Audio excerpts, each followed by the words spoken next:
Party सरकार और विपक्षी गठबंधन इंडिया के बीच जो रणनीति का फर्क है ना दोस्तों, वो साफ तौर पर दिखाई दे रहा है।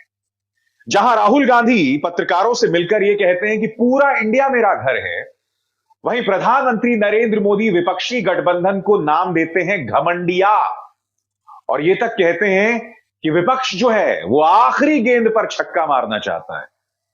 मगर आज सिर्फ बात राहुल गांधी की नहीं है दोस्तों। आपके स्क्रीन पर पीयूष गोयल ने आज राज्यसभा के अंदर विपक्ष को ट्रेटर, गद्दार तक बता दिया। मगर मजाल है कि राज्यसभा के चेयरमैन उन पर कोई कार्रवाई करें, उसकी मैं चर्चा करूंगा। मगर आज का दिन राहुल गांधी की निगाह से एक बहुत अहम दिन था दोस्तों। उन्हें एक बार फिर उन्हें अपना जो पुराना घर है 12 तुगलक लेन, वो मिल गया है। और इस वक्त पत्रकारों ने उनसे बात की तब राहुल गांधी ने कहा कि पूरा इंडिया मेरा घर है। सुनिए वो क्या कह रहे हैं। मेरा घर पूरा हिंदुस्तान है। आप बड़ी दोस्तों, एक तरफ राहुल गांधी की सोच, उनकी रणनीति, मगर दूसरी तरफ उनका मुकाबला पीयूष गोयल से है, निशिकांत दुबे से है। वो निशिकांत दुबे जो सदन में खड़े होकर जिस भाषा में बात कर रहे थे, मेरा मन तो कह रहा है कि उसे मैं सड़क छाप कहूं, मगर चूंकि वो सांसद हैं इसलिए मैं उस शब्द का इस्तेमाल नहीं करना चाहूंगा दोस्तों।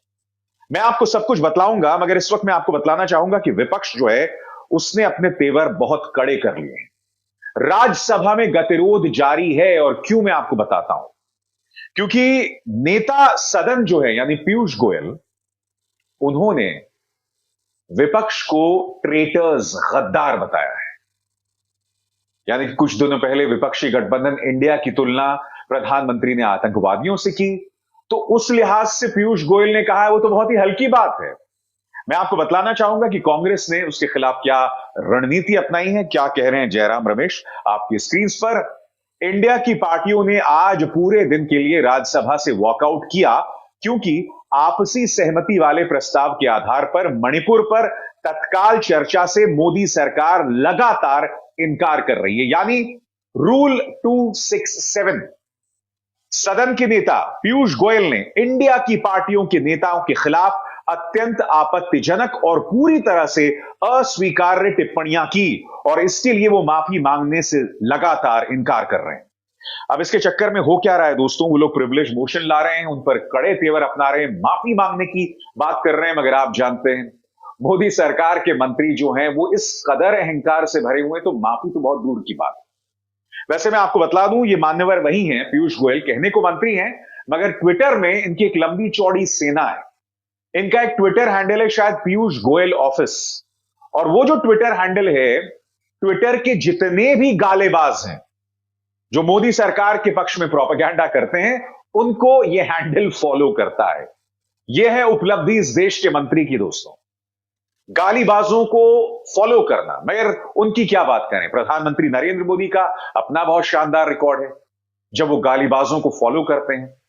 इनकी क्या बात की जाए दोस्तों। आज सरकार के मंत्रियों में, उनके नेताओं में एक प्रतिस्पर्धा थी, एक होड़ थी कि कौन नीचे ज्यादा गिरेगा।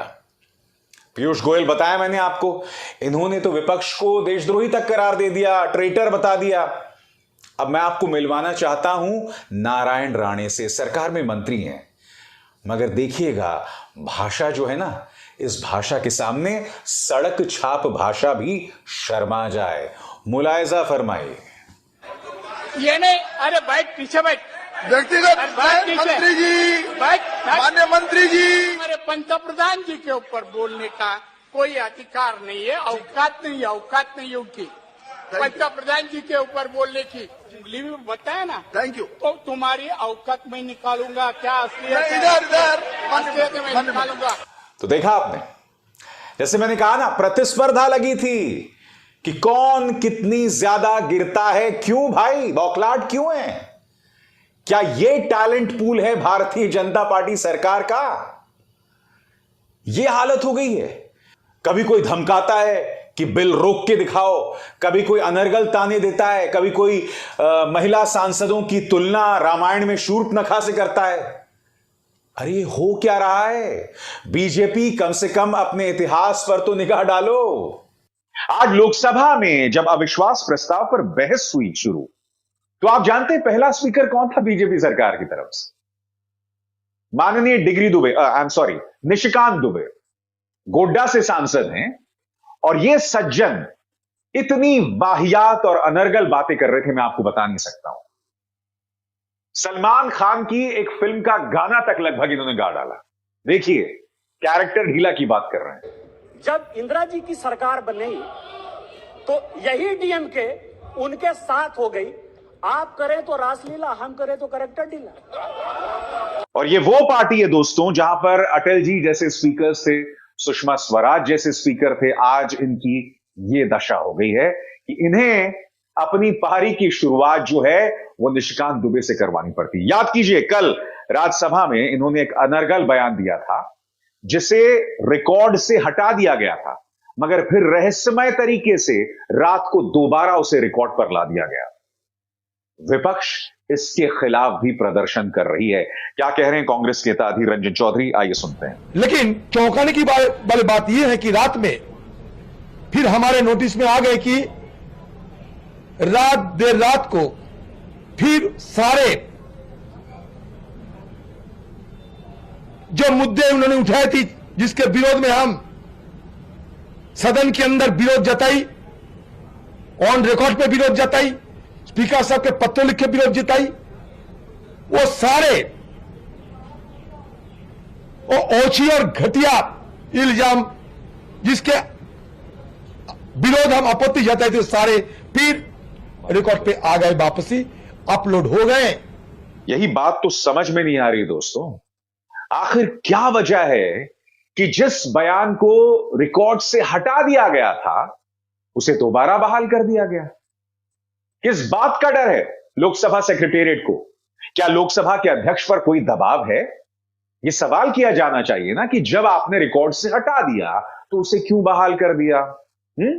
और दूसरी बात, निशिकांत दुबे, दूसरी बार मैं आपसे कह रहा हूं, जो आप बातें संसद में कहते हैं, जिसको लेके आपको संरक्षण हासिल है, हिम्मत है तो बाहर आके उन्हीं बातों को दोहराइए। दूध का दूध, पानी का पानी हो जाएगा, है ना? दोस्तों, आज संसद में न सिर्फ विपक्ष के साथ गाली गलौज की जा रही थी, बल्कि एक और चीज सामने उभर कर आई। जब पहले जो स्पीकर थे कांग्रेस के, गौरव गोगोई, वो अपनी बात रख रहे थे, तो मैं आपको बतलाना चाहता हूं दोस्तों, एक बहुत मजेदार बात हुई। वो प्रधानमंत्री की आलोचना करते रहे, किसी ने कुछ नहीं कहा। उन्होंने मुख्यमंत्रियों की आलोचना की, किसी ने कुछ नहीं कहा, मगर जैसे ही अडानी का नाम लिया सब बौखला गए।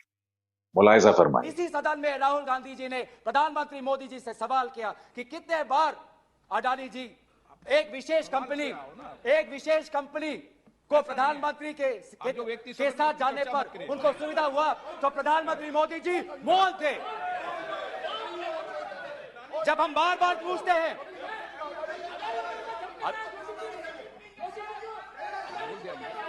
सर, बड़ी आश्चर्य की बात है कि सर, कि अभी तक मैंने प्रधानमंत्री का नाम लिया, अभी तक मैंने मुख्यमंत्री का नाम लिया, अभी तक मैंने गृह मंत्री का नाम लिया, अभी तक इनकी तरफ से विरोध नहीं आया, लेकिन जब एक विशेष कंपनी के मालिक का नाम लिया तो ये सारे मंत्री और सांसद खड़े हो गए।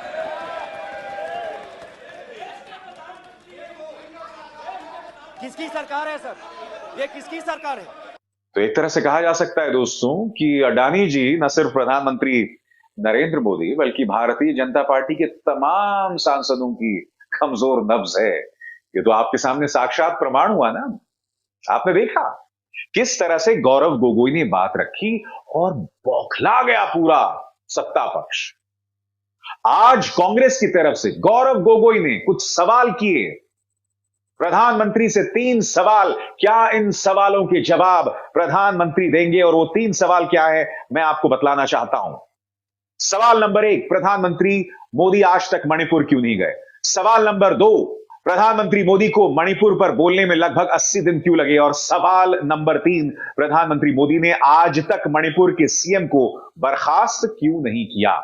जबकि आप जानते हैं यही मुद्दा आज कांग्रेस ने भी उठाया कि भाई जब उत्तराखंड में चुनाव जीतना होता है 3-3 मुख्यमंत्री बदल जाते हैं, त्रिपुरा में मुख्यमंत्री बदल दिए जाते हैं, मगर साहब मजाल है, यहां पर किया जाए, जबकि यहां तो हालात बद से बदतर हो गए हैं।